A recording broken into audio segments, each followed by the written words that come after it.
Airports in the state of Goa याची feasibility study आधी केल्ली हो ना की हे दोन एअरपोर्ट को एक्झिस्ट जावंक शकता हो ना. कित्याक हांव सांगता स्पीकर सर की आमचे कडेन एक 7-8 एअरक्राफ्ट आहले इंटरनॅशनल वयताले जे दाबोलीमसून आहले ते शिफ्ट जाले. हो आमकां जे एश्युरन्स दिले ह्या हावजान की थिंगासून एअरलायन शिफ्ट जावचे ना, थिंगासून एअरलायन शिफ्ट जावचे ना, हे जाल्या हो ना हो म्हाजो क्वेश्चन आहलो. तेजेर म्हाका आन्सर सारको मेळोंक ना आनी म्हाका चीफ मिनिस्टराक उगडासूय करून दिवपाक जाय. तेन्ना तो स्पीकर आहलो आनी ह्याच हावजान एक्स चीफ मिनिस्टरान आमकां एश्युरन्स दिल्ले की no airlines will be shifted from Dabolim to Mopa. New airlines will come. Mopa international airport चालू जाल्यार 3 वर्सां जाली.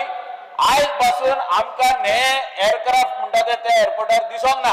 म्हणजे जवळपास 50 to 52 फ्लायट्स ह्यो येताल्यो आनी तितक्योच फ्लायट्स वयताल्यो डेली मोपा जावच्या पयलीं एप्रॉक्सिमेटली 50 to 55 हेज्या मदीं आशिल्ल्यो. म्हणजे 55 फ्लायट्स आयल्यो काय 55 फ्लायट्स गेल्यो.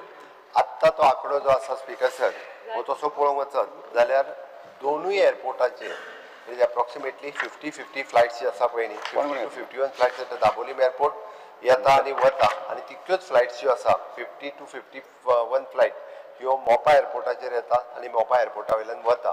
हे जर फिगर पळयत जाल्यार स्पीकर सर हार्डली म्हणजे रुटीन जी फ्लायट्स पयलीं आसले पळय न्ही तितूर हांव म्हणजे नंबर वायज जर पळयतालो जाल्यार जवळपास 90 to 100 फ्लायट्स ही चड येवपाक लागल्या गोंयांत.